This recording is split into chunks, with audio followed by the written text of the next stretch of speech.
Okay, so good afternoon, everyone. So my name is Jeff LaForge, and I'm a first-year PhD student studying psychology at the University of Western Ontario. I work in Adrian Owen's lab investigating disorders of consciousness, and I do so primarily using EEG. So today I'll be talking about some of the work that I did for my master's project and some of the progress that I've made on that data since. And I hope that it's not exactly decoding per se, like a lot of Adrian's work that he just presented, but I think that it should be interesting nonetheless. So I hope that Adrian's talks convinced you that being able to identify or decode the conscious states of patients with disorders of consciousness is of the utmost importance for their sort of patient well-being, for improving the accuracy of their diagnoses and prognoses, and just for furthering our understanding of this condition. So in his talk, Adrian was describing our lab's most recent approach to detecting higher order cognitive functions in patients with disorders of consciousness using naturalistic stimuli like movies and stories. So just to recap, engaging in dynamic stimuli, and especially those that are super suspenseful, like Alfred Hitchcock's Bang You're Dead. Reliably recruit areas of the frontal and parietal cortices thought to support higher level cognitive processes like executive function, attentional control, and theory of mind, all of which we take as sort of markers of conscious awareness. Now, the activation in these areas is so reliable across people that we can use the time course of the group level intersubject synchronization to predict frontal and parietal activity at the individual participant level, as well as in patients with disorders of consciousness. But our lab is sort of focused on tailoring specific tasks to meet the needs of this patient population. And we look for ways to sort of streamline all of the tasks that we create and account for as many practical considerations with this patient population as we possibly can. And one of those is that a lot of the patients that we see have significant visual impairments. So due to their injury, they just can't process visual information effectively. So that would make watching a movie like Bang You're Dead next to impossible. So thankfully, there's no shortage of Hollywood thrillers. So we've found a very suspenseful audio clip from the movie Taken with Liam Neeson. That's right. And we found that playing this audio to healthy controls produces the same sort of frontal and parietal synchronization as Bang You're Dead. And this works at the individual participant level, as well as in patients with disorders of consciousness. So this is one patient who responded in the sort of frontal parietal network to just the auditory stimuli alone. So this works really, really well in fMRI. But what about an EEG? So unlike fMRI, EEG is a low-cost and portable imaging device, and I think it's the ideal unit to be testing patients with disorders of consciousness. So before my master started, no task really existed. So we validated imagined motor imagery tasks similar to the ones that we see for spatial navigation in tennis and fMRI. We developed hierarchical cognitive assessment batteries that use the P300 ERP component to basically assess residual cognitive function. And we've tested paradigms that detect bottom-up and top-down shifts in attention caused by lateralized somatosensory stimulation. But like other response-based tasks, these require many trials and long periods of sustained attention and effort, which is just not ideal for patients with disorders of consciousness.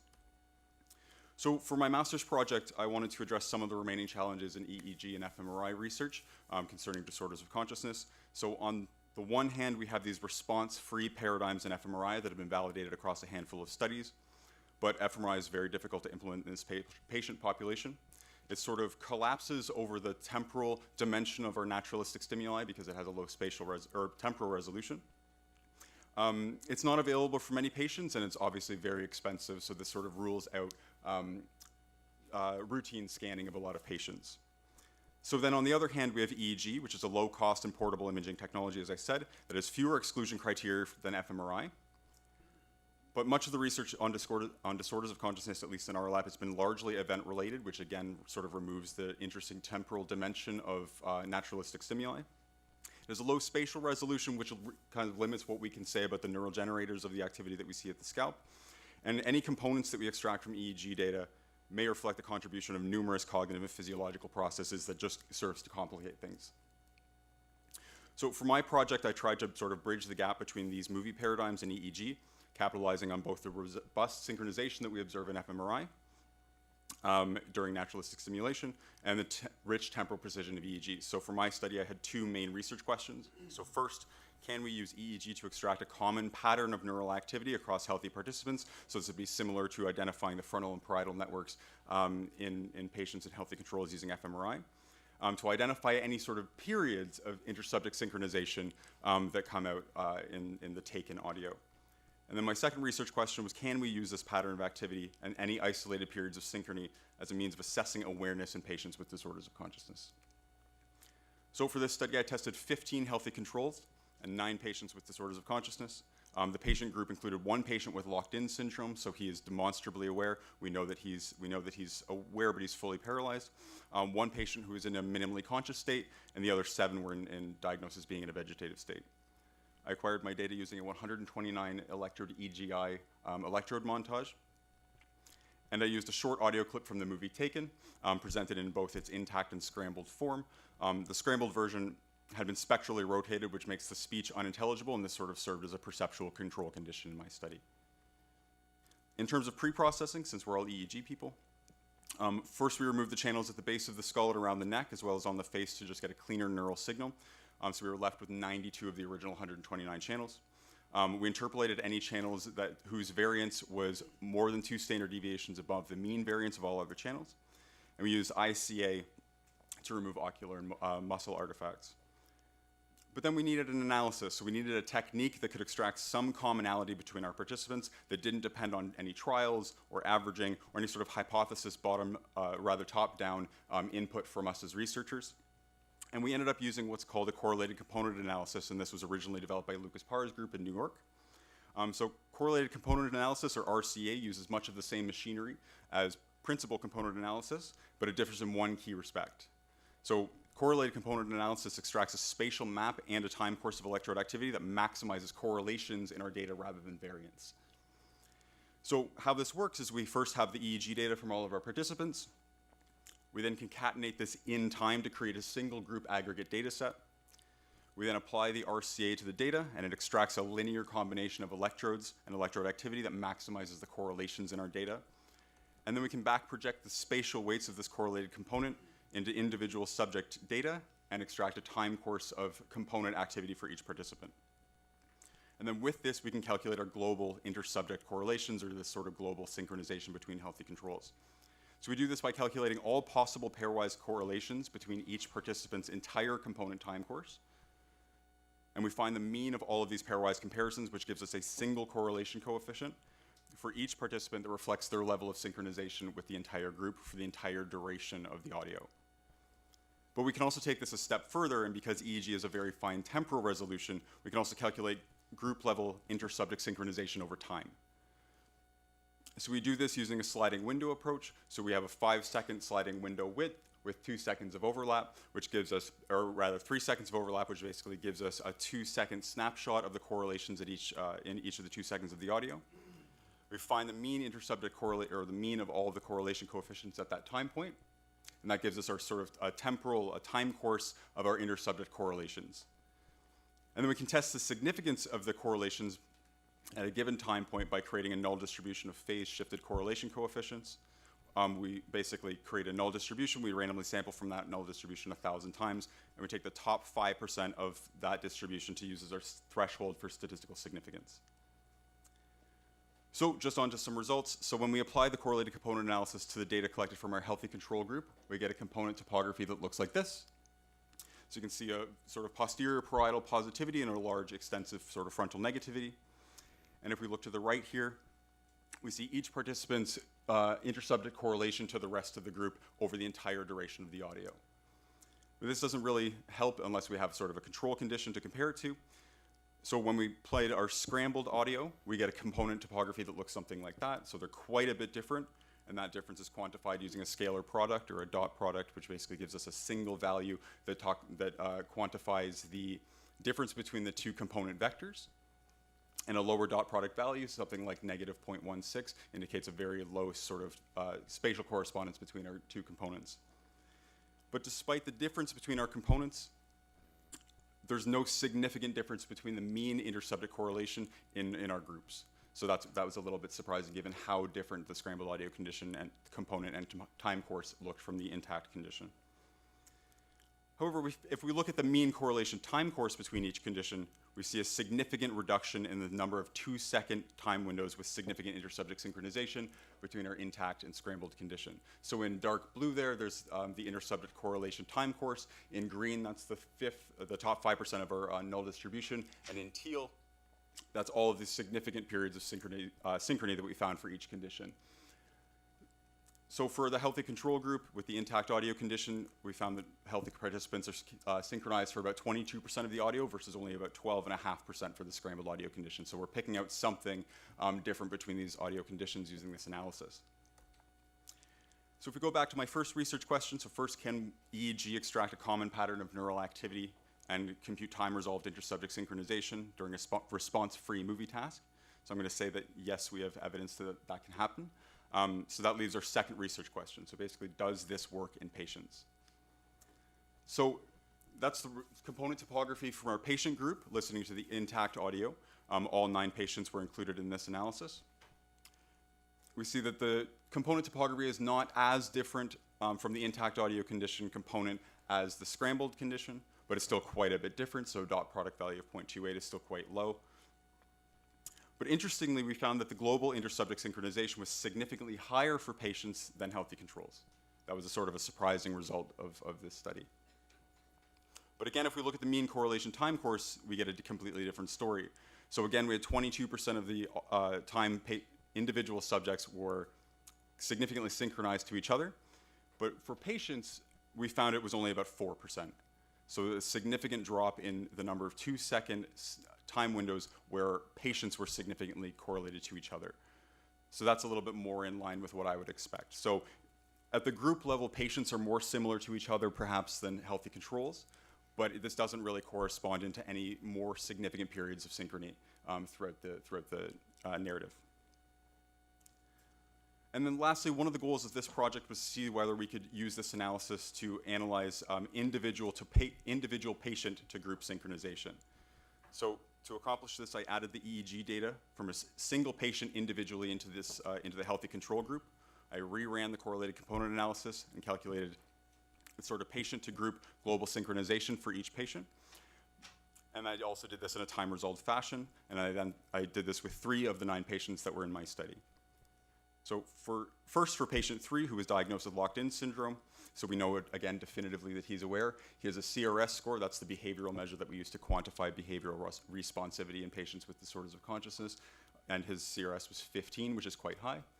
And we see a component topography that looks almost identical to what we see in healthy controls. So the addition of his data set into the analysis didn't seem to change anything. And then if we look at his synchronization time course compared to all the other healthy control participants. So he's in light green, and you can see that his synchronization time course to the rest of the group tightly matches every other participant in the group. So that's, again, sort of satisfying because he is totally aware. Now, for patient 5, we have someone who's been diagnosed as being in a vegetative state, and her CRS score is 5, so much lower than patient 3. But again, we see a component topography that looks very similar to healthy controls. However, if we look at her synchronization to the group over time, she's sort of about mid-range, so not as much as the patient with locked-in syndrome, but still well within healthy range. And this is also pretty interesting because this particular patient has been able to do some, I think it was spatial navigation, or rather tennis, in the fMRI scanner, and she was able to use that to respond yes to the question, are you in a hospital right now? So she has some prior evidence of being aware, and I think that this sort of, this lends support to that idea. And then finally, for patient 8, who's also diagnosed as being in a vegetative state, but with a much lower CRS score of 2, we see a topography that's very different from the one that we got from healthy controls. And the dot product value sort of shows that. It's negative 1.07, so it's almost the inverse of what we see with healthy control participants.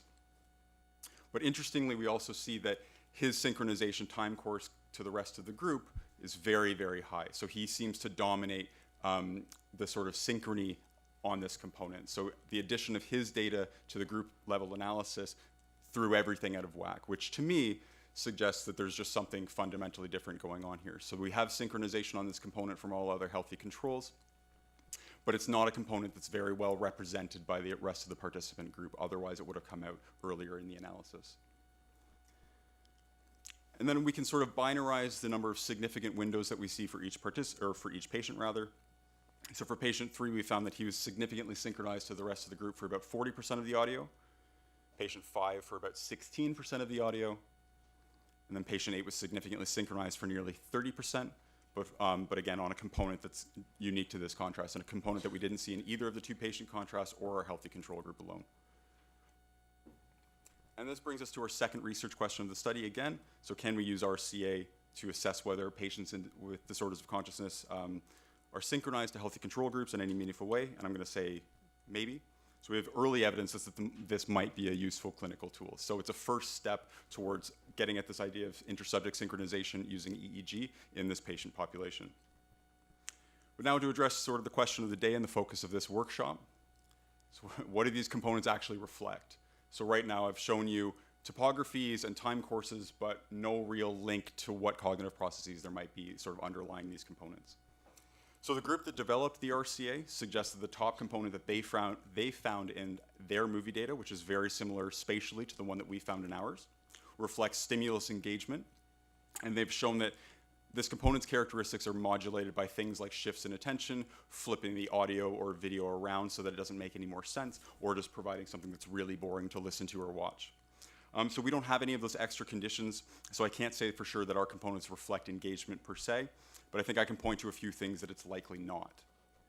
So that's our top component. So first I correlated the time course of this top component from our healthy control group in the intact audio condition to the frontal and parietal bold synchronization time course found in fMRI. I found a correlation of negative 0.12.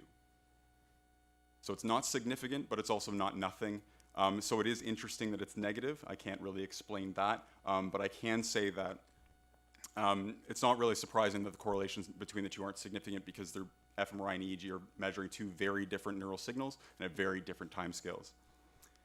So I then ran a correlation between the top component time course and the auditory envelope of taken, and I found almost nothing, so a correlation of negative 0.01, which shows, or at least suggests to me, that the component that we pull out of this analysis is not purely perceptual. It might be a combination of perception and higher level cognition, but it's not just being driven by the auditory envelope of taken alone.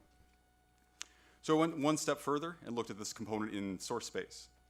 So using the Brainstorm MATLAB plugin, I calculated source models for each of my healthy participants using their T1 structural scan, which was then transformed into a boundary element head model with all of the precise EEG electrode locations that were basically recorded at the time of testing. And then I modeled everyone's cortex based on their T1 and their head model. I then source localized the EEG data separately for both audio conditions onto their cortex using a weighted minimum norm estimate, and then I transformed each of the individual cortical models to MNI standard space. And then finally, I ran what's called a dual regression analysis on the surface voxels of the vertices of each model, which correlated the mean intersubject correlation time course for the top component of each condition, and I plotted the beta values at each vertex. So those are the beta values that come out between the regression of each voxel's time course and the time course of the top component. I then imported the beta values and cortical models into SPM and performed a paired t-test between my audio conditions. So first, I tested the intact audio condition against the scrambled condition, and surprisingly, I found a significant amount of frontal and some parietal activity, which is loosely analogous to what we see in fMRI. And then for the scrambled audio condition, I tested that against the intact condition, and we see some residual frontal activity, which again is loosely, but a significant amount of temporal activity, which again is loosely consistent with what we see in auditory activation and auditory synchronization in fMRI. Now I will say that I'm suspicious of these results because these are uncorrected at a p-value of 0.05, but I think it's interesting nonetheless. So I think I'll stop there. So in my study, I found that correlated component analysis extracts a spatially and temporally distinct component for different audio conditions. I've shown that it's sensitive to differences in group differences, so healthy controls versus patients. And I've also shown that this is able to differentiate between different diagnoses for patients with disorders of consciousness. And then for the source work, we again, I'm suspicious of this, but we may be able to identify the cortical generators of these scalp components using this method or one that's similar. So I think with that, I'd just like to say thanks to my supervisor, Adrian Owen, and Bobby Stoyanowski, for helping me through this project, and thanks to all of you for listening.